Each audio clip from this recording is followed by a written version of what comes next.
톡톡 사연 보니 별의별 사연들이 많던데 제 이야기도 들으시면 놀라실 것 같아요. 사람마다 각기 다른 인생을 산다지만 전 정말 악마 같은 사람을 만났거든요. 그 사람은 제 친아버지입니다.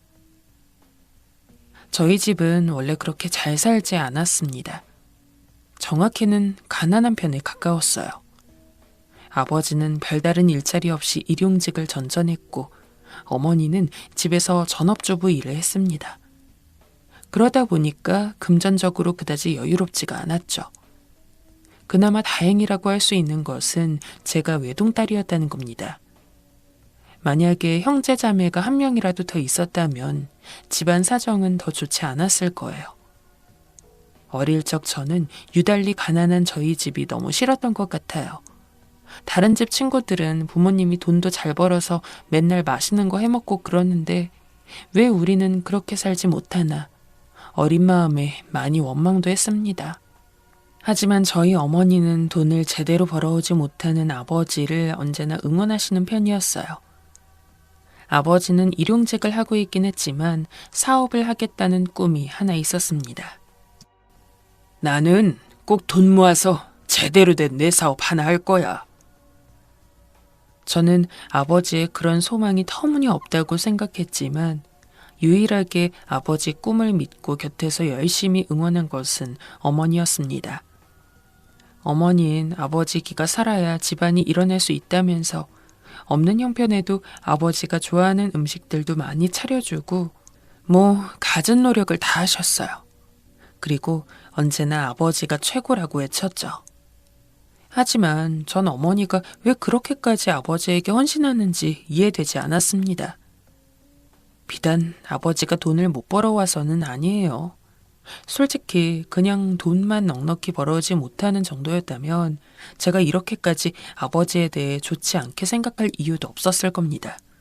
하지만 아버지는 언제나 본인 신세 한탄만 하며 술도 마시고 어떤 날엔 잔뜩 취해서 난동을 부린 적도 있었어요. 그런 모습을 봐오고 자랐기 때문에 전 자연스럽게 아버지에 대한 희망도 버렸고 부모로서 애정이 가지도 않았습니다. 진영아, 아버지 좀 믿어봐. 지금은 힘들어서 이렇게 방황하시지만 나중 가면 너네 아버지 꼭 성공할 거란다. 아버지를 좋아하지 않는 제게 어머니는 자주 충고를 했어요. 한 귀로 듣고 한 귀로 흘리긴 했지만 어머니의 말 중에서도 유일하게 맞은 게 하나 있었죠. 정말 아버지가 나중에 사업으로 큰 성공을 한 거였습니다. 돈을 어느 정도 모은 뒤 아버지는 본격적으로 사업에 뛰어들었어요. 전 아버지가 성공할 거라고 생각하지 않았기 때문에 별다른 기대가 없었는데 이래저래 운도 좋고 아버지가 사업을 시작하기 전 알아본 것들이 많은지 정말 보란듯이 성공해서는 이전엔 꿈도 꾸지 못하던 돈방석에 앉았죠. 남의 집 월세살이를 하던 저희는 아버지 명의의 집으로 이사 갈 수 있었고 어머니도 아버지도 그리고 저도 생활하는 데 있어서 돈을 아끼지 않아도 됐습니다. 사업이 성공한 뒤 아버지는 한참을 거들먹거리셨어요. 이 아버지 덕분에 이렇게 좋은 집에서 살게 된 거니까 공부 열심히 해라. 아버지의 노력을 폄하하려는 건 아니지만 매일같이 도가 지나치게 자랑하고 어머니에게도 저에게도 조금만 불만이 생기면 내가 이렇게 돈 벌어오는데 그것도 못해? 라며 아버지는 늘 돈돈거렸습니다. 예전보다 형편이 나아지고 제가 하고 싶은 걸 할 수 있는 삶은 저에게도 좋긴 했지만 아버지의 그런 모습을 볼 때마다 차라리 이렇게까지 부자는 아니었으면 더 좋지 않았을까라는 생각이 문득문득 들었어요. 그런데 그런 생각들도 씨가 되는지 한참 사업을 잘 유지하던 아버지는 어떤 이유인지 갑작스레 폭삭 내려앉게 되었습니다. 전 나이가 많지 않았기 때문에 자세히 듣지 못했는데 대강 어머니께서 친구분께 하는 이야기를 주워 들어보니까 아버지가 지인한테 사기를 당한 모양이더라고요. 아버지는 그 이후 다시 술독에 빠져 살았습니다. 어머니에게도 버럭버럭 소리 지르고 저를 거들떠보지도 않았죠. 그런 와중에도 어머니는 아버지 길을 살려주기 위해서 부단히 애를 썼습니다. 당신같이 한번 사업 크게 성공한 사람들은 다시 해도 남들보다 쉽게 성공하게 돼 있어. 그러니까 포기하지 마요, 여보. 나는 당신이 할 수 있다고 믿어. 아버지가 술 먹고 논팽이처럼 굴어도 어머니는 늘 저에게 아무리 그래도 아버지 믿고 따라야 한다. 아버지가 표현이 서투르셔서 그렇지 마음속으론 이 엄마도 너도 사랑할 거야. 라며 아버지를 좋게 이야기했어요. 아버지는 이후 어머니 말대로 사업재기에 정말 성공을 했는데 제 기준에서 아버지가 다시 한번 사업으로 일어설 수 있던 이유는 저희 어머니 덕분이라고 생각해요. 어머니가 지속적으로 사업에 대해 도와주신 건 없지만 아버지가 술 마시며 절망에 빠져 있을 때 늘 옆에서 응원해 주었고 아버지가 난동 부려도 화 한 번 내지 않고 아버지가 좋아하는 음식도 해서 정서적으로 많은 위로가 되어주셨거든요. 하지만 아버지는 어머니의 소중함을 알지 못했습니다. 어처구니 없게도 그저 본인이 다 잘해서 이렇게 성공한 거라 생각하고 어머니를 무시했죠. 예전만큼 다시 큰 돈을 벌게 되면서 저희 집도 다시 한번 여유로운 삶을 살 수 있게 되었지만 전 그럴수록 점점 아버지와 함께 지내기가 너무 힘들었습니다. 자식이라곤 해도 애초에 아버지도 저한테 큰 관심이 없었고 저 역시 부모 노릇을 제대로 하지 못하는 아버지에게 정 하나 없었죠. 사실상 제게 부모님은 어머니 한 분이었어요. 그리고 몇 년 뒤 결정적으로 저에게 아버지란 존재는 없다고 완벽하게 못을 받게 되는 사건이 생깁니다. 이제 살 만큼 살았으니 이혼합시다. 나 다른 여자 생겼으니까. 평소같이 어머니가 차린 저녁을 먹고 있을 때였습니다. 그 와중에 아버진 너무나 평이한 어투로 자기가 바람을 피우고 있고 새로운 여자가 생겼다는 걸 저희 앞에서 이야기했죠. 어머니도 놀랐고 저도 놀란 와중에 아버지만이 멀쩡했어요. 어머니는 손을 덜덜 떨면서 여보, 지금 뭐라고 했어요? 라고 되물었고 아버지는 못 들었어? 이혼하자니까. 좋은 여자가 생겼어. 나 이제 그 여자랑 살림 차릴 거야. 라며 정말 태연하게도 목소리를 잘 냈습니다. 아주 화목하진 않았지만 그렇다고 해서 별다른 사건도 없던 저희 집이 일순 충격에 빠진 순간이었죠. 아빠, 지금 그게 엄마한테 할 말이에요? 살면서 한 번도 아버지한테 제대로 되들어본 적 없지만 도저히 그때는 견딜 수가 없었어요. 그러나 아버지는 제가 뭐라고 하든지 어디 자식 새끼가 부모 이야기하는데 껴들어? 넌 가만히 있어! 라며 일방적으로 어머니에게 이혼 서류를 건네며 헤어지고 싶다는 통보를 했죠. 우리 진영이도 있는데 어떻게 당신 이혼을 그렇게 쉽게 이야기해요? 어머니는 이혼하고 싶어 하지 않았습니다. 제 걱정이 큰 탓이었습니다. 지금도 부모가 이혼을 했다고 하면 한부모 가정에 대한 시선이 아주 좋지만은 않은데 제가 젊을 땐 그게 더 심했거든요. 어머니는 아버지 없는 가정에서 자랐다는 이야기를 들을 저를 원하지 않았기 때문에 어떻게든 아버지와 함께 살고 싶어 했어요. 그러나 어머니에게 선택권은 없었습니다. 약 1년 정도 이혼하지 않은 채 버티던 어머니는 결국 아버지가 원하는 대로 이혼 서류에 사인을 해주었죠. 당시 성인이었던 저는 어머니에게 이혼 소송해야 한다며 최소한 위자료라도 받아야 한다고 했지만 어머니는 마음이 여리고 약하신 분이라 오랫동안 부부로 살아온 아버지에게 소송까지 한다는 걸 굉장히 망설여 하셨어요. 그 때문에 저희 집은 이혼을 하면서도 어머니와 저에게는 돈 한 푼 떨어지지 않았습니다. 왜냐하면 아버지가 이혼 얘기하기 전에 몰래 재산도 싹 다 깔끔하게 빼돌린 모양이더라고요. 사실상 아버지 사업으로 번 돈이 대부분이긴 했기에 그냥 가만히 있었어도 대다수가 아버지 재산으로 들어갔겠지만 어머니 명의로 된 것도 한 개인가 두 개인가 있었거든요. 그런데 아버지는 그조차도 주기 싫어서 미리 뒷공작을 펼쳐놓은 거고요. 이 집은 그냥 줄 테니까 여기서 살아. 내가 나가면 되니까.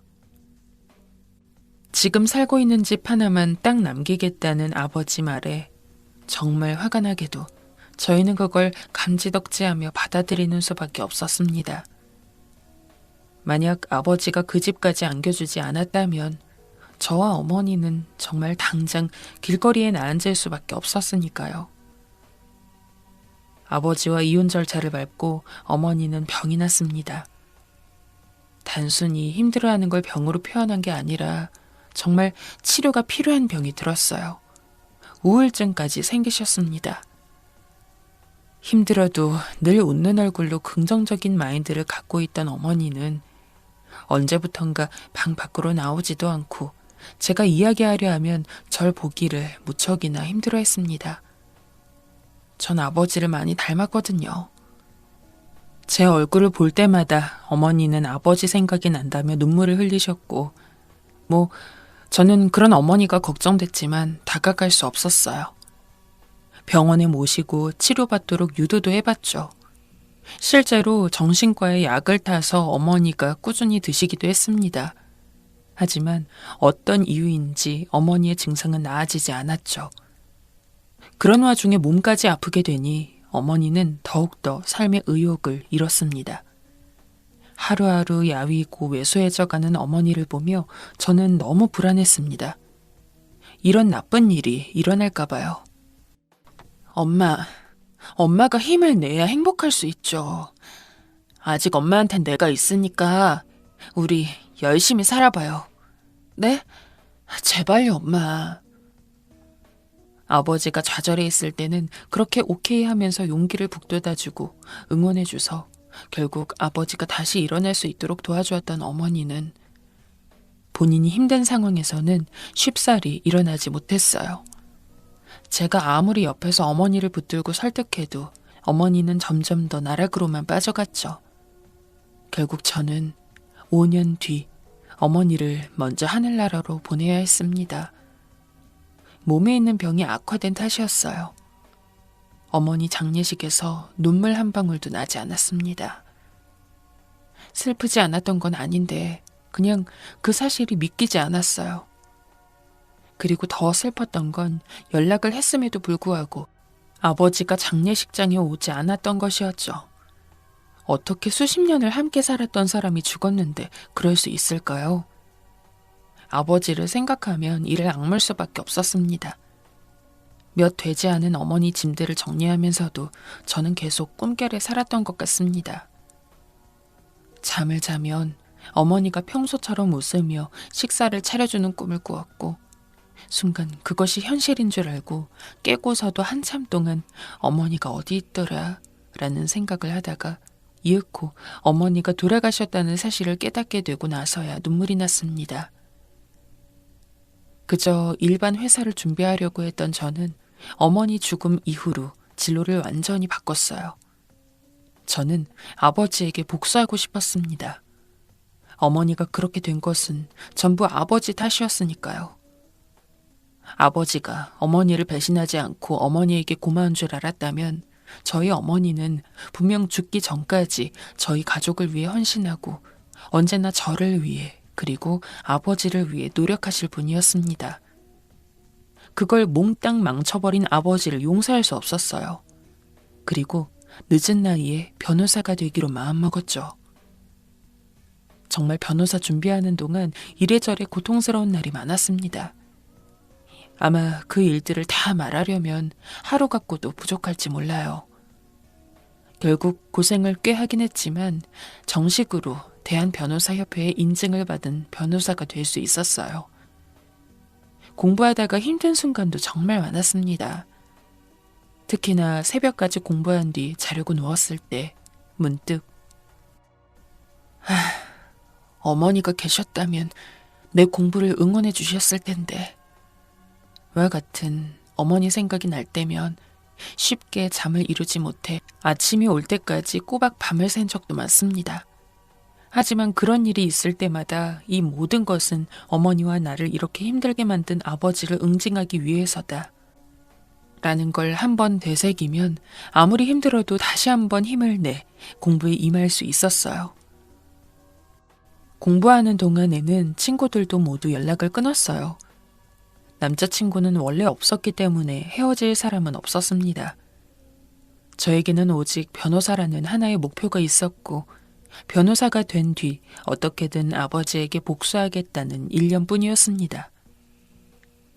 실제로 변호사가 된 뒤 사건을 맡으면서 경험도 쌓고 제 이름으로 된 사무실을 차리고 나서 아버지가 구체적으로 어떻게 지내고 계시나를 수소문해서 알아봤어요. 그랬더니 아버지는 여전히 사업을 하고 계시더군요. 회사는 승승장구하고 있었고 그때 그 젊은 여자랑 재혼까지 해서 살고 있단 얘기에 저는 돌아가신 어머니 생각에 우라통이 터졌습니다. 나랑 어머니는 이렇게 힘들게 살았는데 우리를 이 꼴로 만든 사람은 잘 먹고 잘 살고 있다고? 내가 그 꼴을 가만두고 볼 것 같아? 신이 아버지에게 단죄를 내리지 않는다면 제가 내리는 수밖에 없었어요. 저와 어머니를 버리고 아버지 혼자 잘 먹고 잘 사는 건 도저히 그냥 넘어가기 싫었죠. 적어도 저만큼 그리고 돌아가신 어머니만큼 아버지도 힘든 상황을 겪어야 했습니다. 전 어떻게 해야 아버지에게 복수를 할 수 있을까 고민했어요. 그래도 나름대로 변호사로 이름을 알리고 있었지만 사실상 제가 직접적으로 할 수 있는 건 얼마 없으니까요. 그러다가 우연히 아버지가 운영하는 회사에서 격리를 새로 구인하고 있다는 소식을 알게 되었습니다. 제 사무소에 광고를 돕는 직원이 하나 있었는데 저는 그 직원에게 얘기했어요. 이 회사 격리로 입사해서 구체적으로 어떤 식으로 운영되고 있는지 좀 알아봐줘요. 법적으로 문제되는 상황 같은 거 있으면 전부 증거 남겨놓고요. 혹시나 그런 행동 때문에 문제가 생긴다면 책임은 다 내가 질게요. 아버지가 제 얼굴을 모를 리도 없고 당장 변호사 일을 하고 있는 상황에서 제가 아버지의 직원으로 들어갈 순 없었어요. 다행히 대략적인 저희 집 사정을 알고 있는 직원이 흔쾌히 응해주었고 다행스럽게도 그 직원은 아버지 회사에 격리로 입사할 수 있게 되었어요. 그때부터 저는 그 직원으로부터 회사가 어떻게 돌아가는지, 어떤 문제점들이 있는지를 하나하나 보고받을 수 있었죠. 마침 직원이 입사한 직책 자체가 격리이다 보니까 회사 자금 같은 것들을 전부 제 직원이 다루게 되었는데 그 덕분에 아버지 회사가 부정부패를 저지르고 있다는 사실을 수집하기가 굉장히 쉬웠습니다. 제 직원은 거의 반년 동안 아버지 회사에서 격리로 일하면서 여러 가지 자료를 모아 제게 주었어요. 그런데 정말 아버지가 어떻게 사업을 성공하게 됐는지 너무 잘 알겠더라고요. 교묘하게 합법과 범법의 사이를 오가는 식으로 꼼수를 부린 것도 있었지만 대다수가 불법이었습니다. 지금껏 아버지를 별로 좋아하진 않았지만 아버지가 사업에 성공한 것은 그래도 아버지가 어느 정도 그 분야에 능력이 있어서라고 생각을 했는데 그 사실조차 거짓이라는 게 드러나게 되었죠. 진짜 어떤 것들이 있었는지 다 얘기하면 하루 종일 꺼내놔도 모자랄 지경입니다. 실제로 회사에서 일하지도 않고 있는 사람을 직원으로 등록해 놓은 다음 나랏돈을 타먹는 것은 기본이고 가장 큰 부분이 세금이더라고요. 아버지 회사 규모가 세금이 많이 나올 수밖에 없는 구조였는데 언젠가 아버지가 직접 격리로 들어간 제 직원을 불러서 이렇게 이야기했다고 합니다. 내가 어떻게 해야 국세청에 안 걸리게 탈세할 수 있는지 알려줄 테니까 앞으로 그런 식으로 자료 정리해. 여기서 일하려면 그런 꼼수는 기본이야. 사업하는 사람들 중에 세금 내기 아까워서 이래저래 가족 끌어들이고 지인 끌어들이고 해서 어떻게든 세금을 안 내려는 사람들이 많다는 건 알고 있었지만 생판 남인 직원을 뭘 믿고 그렇게까지 대놓고 불법을 종용하는지 참 아버지도 대단하더라고요. 그 외에도 회사와 관련된 다른 건물이 있었는데 똑같은 땅이라고 해도 그 땅의 용도가 어떤 것인지에 따라 건설할 수 있는 건물이 다르거든요. 그런데 아버지는 그 용도로 지정된 땅이 아닌 곳에 불법적인 건축물을 세우기도 했습니다. 왜 그렇게 했는지 모르겠지만 그런 식으로 해야 드는 비용이 저렴해지거나 해서였겠죠. 게다가 아버지 회사에서 일하는 직원들도 아버지에 대한 원성이 자자했습니다. 가끔씩 월급이 밀릴 때도 있고 예전에 같이 일하던 동료 직원은 사장님이 권고사직을 해서 나가게 되었는데 실업급여 안 주려고 술을 썼어.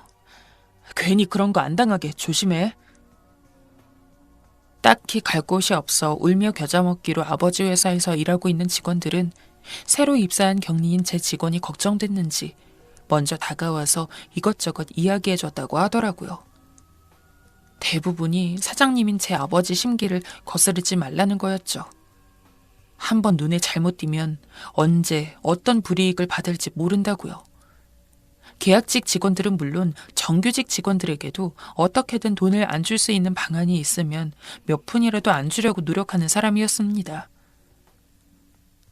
언제는 1년 계약직 후 확정적으로 정규직으로 전환해준다는 말이 들어왔던 한 계약직 직원은 일도 열심히 하고 늘 기대 이상의 성과를 보이는 사람이었는데 아버지가 1년이 되기 약 한 달 정도 전에 갑자기 근무 태만을 이유로 해고했다고 합니다. 그냥 말 그대로 단물만 다 빼먹고 정규직으로 전환해주면 돈이 더 드니까 그러긴 싫어서 빨리 잘라버린 거죠. 그런 일들이 부지기수로 생기는데 아버지가 무서워 그 누구도 신고하거나 할 수 없다고 해요. 그 자료를 정리해 모든 관련 기관에 신고를 하는 데만 해도 꽤 오래 걸렸어요.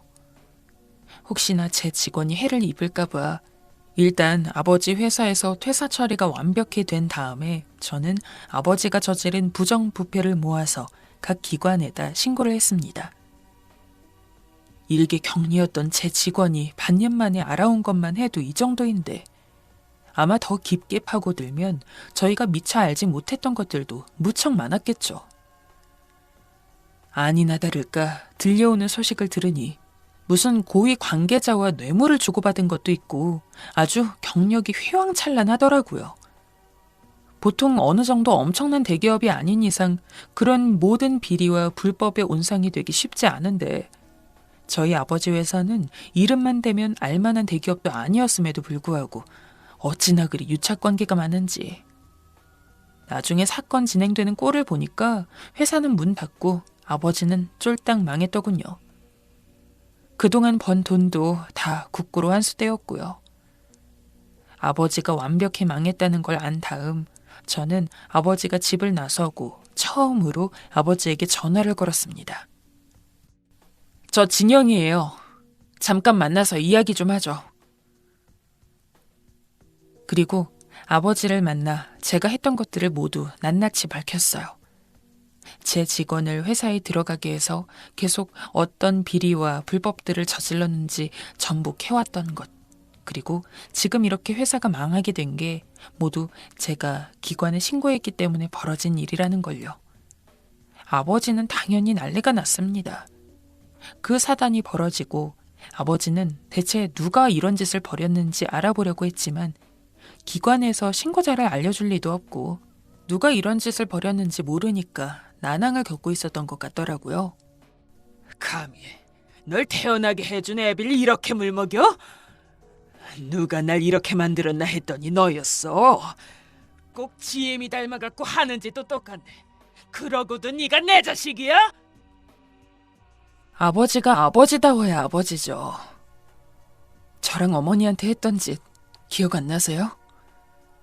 어머니는 결국 그 이후에 계속 힘들어하고 아파하시다 돌아가셨어요. 저는 행복할 수 있었던 저희 가족 망친 아버지, 절대 용서 못해요. 본인이 저지른 죄값 치른다고 생각해요. 아니, 이 계집애가 지금 너 죽으려 그러는 거야? 돌아가신 우리 어머니 생각하면 당장 찢어 죽여도 모자란데 그냥 이 정도로 끝내는 걸 다행이라고도 생각하시고요. 우리 힘들게 한 죄값은 분명 당신 죽어서 다 치를 겁니다. 제 빈정거림에 화가 난 아버지는 제 뺨을 2대 정도 때렸고 전 그런 아버지를 밀치면서 얼굴에 침을 뱉었습니다. 주변 사람들이 저희를 보며 웅성거리는 게 들렸지만 하나도 신경 쓰이지 않았어요. 얼굴에 침이 묻은 상태로 울그락불그락한 표정으로 저를 바라보는 아버지를 보니까 아주 조금은 속이 시원하더라고요. 물론 저희 어머니가 그리고 제가 당한 걸 생각하면 이걸로도 모자라지만 그래도 조금은 복수를 한 것 같아서요. 그 만남 이후로 아버지는 저에게 죽어라 연락이 오고 문자로도 욕을 보내고 저주의 말을 퍼붓는데 차단하고 경찰에 신고까지 했습니다. 아버지 회사는 털만큼 털었기 때문에 이제 더 할 수는 없어도 앞으로도 아버지가 어떤 행보를 보일지는 계속 주시하고 있을 예정이에요. 아마 저는 죽을 때까지 아버지가 행복하지 못하도록 방해하겠죠. 아직 이혼은 안 한 그 여자와도 헤어지게 만들 거고 이 세상에 아버지란 사람이 혼자 남도록 제가 꼭 만들어낼 겁니다. 제 사정을 아는 친구는 이미 그 정도면 충분히 복수한 거 아니냐. 남은 인생 아까운데 그런 사람을 계속 신경 쓰며 살아야겠냐 라고 우려하는 말을 했지만 저는 제가 행복하지 않아도 상관없어요.